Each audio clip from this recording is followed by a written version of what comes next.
Hey guys, it's Penguin here, and welcome back to another gold making video. In today's video, we are going to be covering everything you need to know about Dragonflight Enchanting. Now, technically, this video is part 7 of my Dragonflight series, so if you guys are new here, welcome. I appreciate you stopping by, and I highly recommend going to check out those previous videos. We cover everything you need to know about the new crafting system, quality, specializations, reputation, and even the step-by-step guide that you should do at the start of launch. Most recently, I have done a gathering breakdown, and today marks the first time that we will be breaking down every single crafting profession. So I do appreciate you guys if you have seen those other videos, and if you haven't, I recommend checking them out. But without further ado, let's jump right into this video, and as always, I hope you enjoy. So up first, because this is our first profession breakdown, let's first talk about what we're covering in today's video. Up first, I'm going to give you some rapid fire pros and cons to introduce you to enchanting.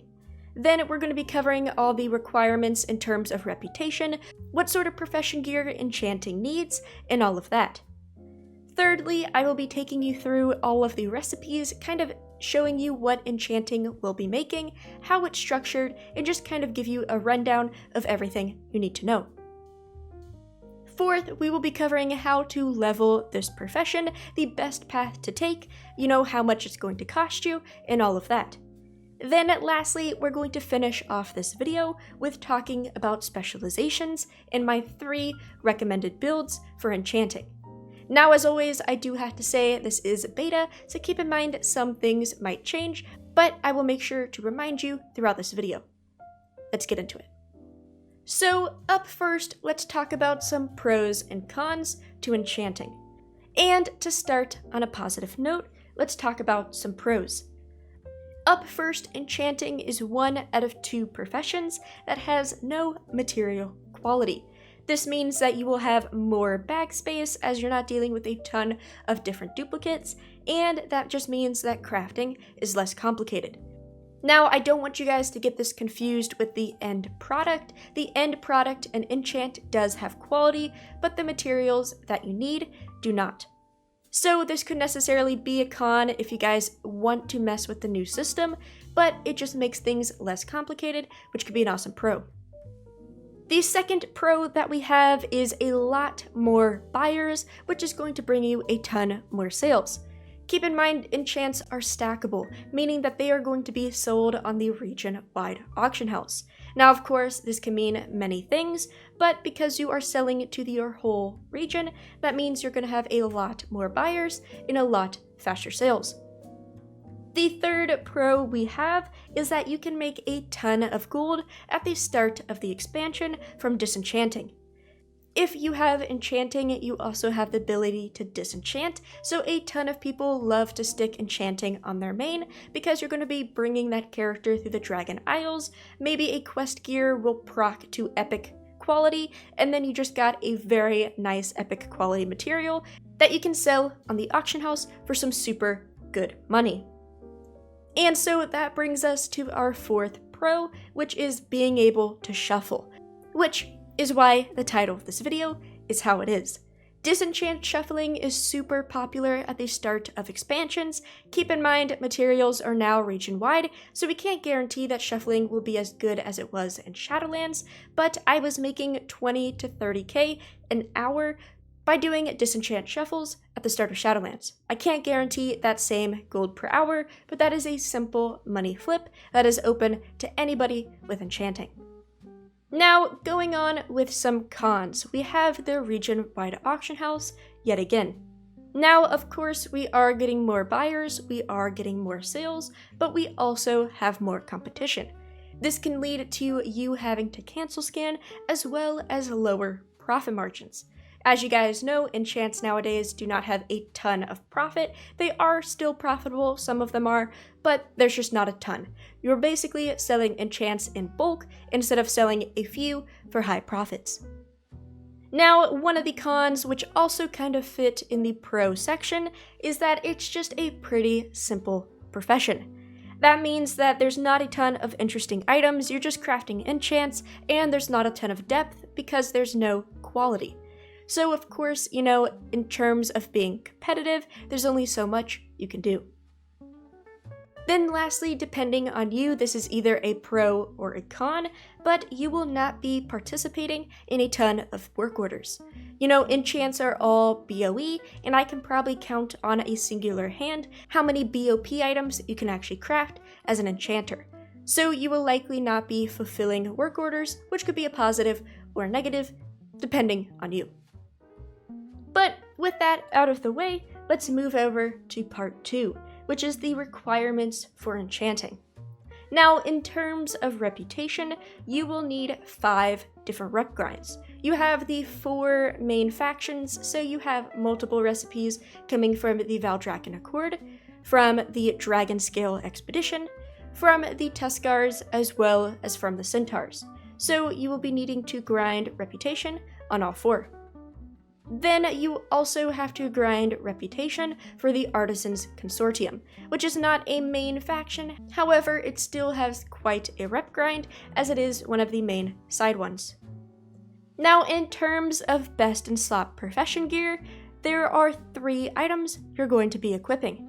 The first one is going to be your Master's Wildcloth Enchanter's hat, which you will either have to craft yourself if you have tailoring, or you will have to order it from the work order system. Either way, it doesn't really matter. Don't kind of get caught up with what profession this comes from, because at the end of the day, you will be able to order it, so don't feel like you have to have tailoring in order to get this item. But you will be equipping that as one of your best in slots. Up next, you have the Resident Focus, which is another accessory, however, this comes from jewel crafting. Then lastly, as your main tool, you're going to be purchasing or crafting the Runed Kazgrite Rod. Now thankfully, actually this comes from enchanting, meaning you have the opportunity to craft this yourself, or of course you can order it from somebody as well. And alright, let's actually talk about what you guys are here for, and let's talk about what you will actually be crafting as an enchanter. Now before I show you the recipes, let's first talk about the main reagents that you'll be crafting with. Thankfully, enchanting is always very simple, and there's 3 main reagents.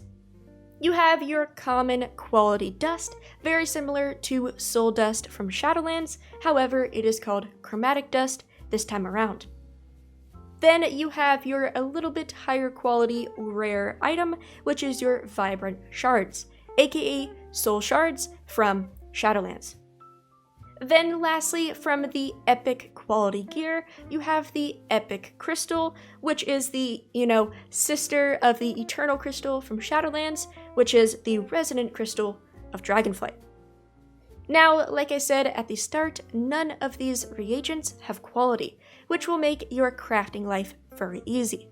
Now, every once in a while, you will have a unique reagent that you need to add to one of these 3, but generally, you're going to be needing these 3 items. Now, with that being said, let's take a look at enchanting. Now, what you will notice is that enchanting looks pretty similar to any other expansion. You have every enchant for basically every single slot. You have cloak enchants, you have chest, bracer, boots, rings, weapons, and even profession tools this expansion. Now, a common trend that you will see is that there is kind of a base version, and then there is a improved version. For example, if we take a look at the bracer enchantments, we have these writs, which is kind of the basic bracer enchant. So if we look right here, if we were to craft the writ of speed, once again requiring one of those basic enchanting reagents, it's going to increase our speed by 100. However, if we are given the opportunity and we unlock the better version, which is the devotion, as you can see it's a little bit more expensive, this is just a better version of the base. So it is not increasing our speed by 100, but by 120. And this trend is what you're going to see with almost all enchants. Take a look right here with our ring enchants, we have the writ version, and then we have the devotion version. And very similar to cloaks, we have the writs, and then even though these aren't called devotions, we kind of have the other higher quality items. Now, one thing I do want to mention is the uniqueness of some of these enchants this time around. A lot of the higher quality enchants actually have dual stats. For example, right here we're looking at the Reserve of Intellect, and not only does this simply increase the intellect, but also our mana pool increases. Looking at the Cloak enchantments, highlighting the Writ of Avoidance, this simply just increases the avoidance by 80. However, if we get our hands on the Graceful one, which is kind of that upper quality, we only have an increase of 60, however, we also have reduced fall damage. So there's a little bit more depth into the results of these enchants, which can make crafting in demand a little bit interesting. Now, a very unique thing to Dragonflight is we have profession tool enchants. So as I said right here, every single profession, every single primary profession is going to have a slot for their tool as well as their 2 accessories. If it's a secondary profession, you will have 1 accessory and 1 tool, which just means that every single crafter is going to want some sort of tool enchant. So this simply can just be a super great market, whether you're creating enchants for yourself or you're selling them on the auction house. Now, of course, you do have your wands, which I'm not going to focus on a ton because I do not believe that wands are super popular. However, you do have the ability to craft high-level wands if that's something you want to do. That's one of the items that will be able to be bought through the work order system. And then right here, this is this best in slot enchanting tool that you can unlock and either craft for yourself or craft for others. Lastly, we have our cosmetics, which I'm very actually excited about, and they are bringing back kind of the Tome of Illusions. So as you guys know, Tome of Illusions come from a ton of other expansions, and it gives you a weapon enchantment. This time around, you have 5 different weapon enchantments that can be awesome to sell or collect yourself. Then you have the same thing but for shoulders, so you have 5 versions of shoulder enchants, and then lastly you have 5 cosmetic wands if you want to play around with those as well. And then just one final mention is that there is a singular crafted battle pet that can be made with enchanting. Now, a weird thing is that this battle pet is BOP, so technically at this point it is made through the work order system, but who knows if it's going to last like that. That's just something to mention. And alright, that is the quick overview of all sort of enchantments and items that you can craft with enchanting. Now, I know you guys are wondering about the leveling process, so let's talk about that real quick. Now, I do want to throw in a quick disclaimer right here. On screen, I am going to edit in a photo of my recommended leveling path for enchanting at this current moment. Now, in beta, this is still changing. Just 2 weeks ago, they completely redid this path, so actually this is my version 3 of enchantment leveling. All I'm trying to say is that if you are viewing this at a later date, this specific path on screen may be out of date. However, that is okay because I will have a link to an up-to-date spreadsheet in the description down below. This is my Dragonflight spreadsheet, which is in a work in progress, but you can always check back here to make sure you have the most up-to-date version. So before you take a screenshot of what's on screen, definitely make sure it's still up to date. But with that said, as you guys can see, with trainer learned recipes, you will be able to hit about 55 with leveling. One thing to note with Dragonflight is that you can no longer just level all the way up to 100, you're going to hit a roadblock about halfway through, and this happens at level 55 with enchanting. Now, there is some really good news with this leveling path. First of all, it is not super expensive. Of course, expensive is kind of personal, it depends on how much gold you have, but there's only a handful of items that are going to be very expensive. You only have to have 5 of the epic quality crystals, so that is going to be where the bulk of your expense is, and you only need 5. Next up, you need 25 of any Awakened, which is a new elemental reagent in Dragonflight. These may be very expensive at the start, but thankfully you only need about 25.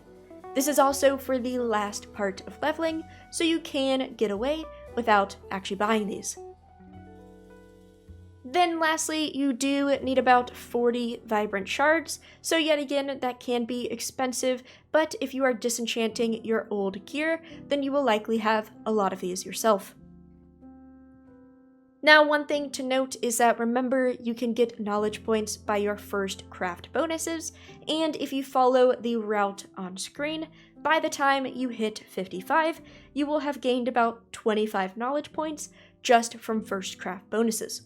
A lot of the times, for example, if I say craft any ring writ, there are 3 available at the same exact price, so I recommend crafting 1 of each. That just gains you 3 knowledge points instead of 1. So definitely take advantage of that, but it is overall very simple. So just to recap, with the trainer learned recipes, you will hit about 55 out of 100 of your base skill in enchanting, and it is relatively cheap compared to other professions. By the time you hit 55, assuming you make the most diverse options, then you will be left with about 25 knowledge to put into the specializations, which we'll be talking about now. And so before I go over my recommended builds, I do want to throw in one more disclaimer. Keep in mind that no build is perfect. Most of the times you will be sacrificing one thing in order to gain another. And with that being said, there is no, correct path. For example, if I tell everybody to throw all of their knowledge points into profession tool enchantments, and everybody does that, now you have a ton of enchanters who can only craft that, and nobody can craft weapon enchants. That means if you are the lone person who doesn't follow the flock, and instead of going for profession tools, you go for weapons, that means you could potentially monopolize or have very little competition by not following the crowd. All I'm trying to say is I am going to give you recommendations to think about, but please decide and please build your own path, because if you follow others, it might not end up being the best. But up first, build number 1 is the Disenchanting Fanatic. I like to say if you are somebody who is going to spend your time shuffling, let's say you're not really crazy about all this profession stuff, but you have enchanting on your main just to make some quick cash, because you know that the high quality materials sell for a lot at the start, this is the build for you. At level 25, you'll be able to unlock one of these trees, and I recommend the Insight of the Blue. You will have to learn the first one, which is just your overall specialization, and then you will want to throw all of your points into Draconic Disenchantment. The main purpose of this subspec is to gain more materials when disenchanting. So as you can see right here, just putting in a single point and learning this subspec, you're going to have a small chance to acquire additional reagents. And you will of course gain skill for crafting as well. Now at this kind of second tier, 10 points in, you're going to have the ability to convert materials. So let's say you have a ton of vibrant shards, but you need chromatic dust, you can break it down, and that will just allow you to have a lot more flexibility. Now, of course, there's some other great additions. However, if you do end up maxing this out, you are going to acquire additional resident crystals, which is that epic quality of item, which has a very high sell price at the start of expansions. Keep in mind, like I said, if you take the time to level up enchanting to 55, you're going to gain 25 knowledge points just from that. So if you shove all 25 knowledge points into this tree, you have made some pretty great progress. After a few other quests, some other dailies, you'll be able to unlock this all the way. Up next, we have our more kind of diverse build, and this is honestly probably the build that I'm leaning to the most, and this is your supplier. Now, what you will want to spec into is your enchantment tree, and the reasoning is that a lot of high-end enchants are locked in this tree. If you decide to follow the left of this tree, you're going to unlock high-level weapon enchants. So what you will have to do is put in 10 points right here to learn your sub-spec to unlock the primal. Then once you are here, you have a few decisions.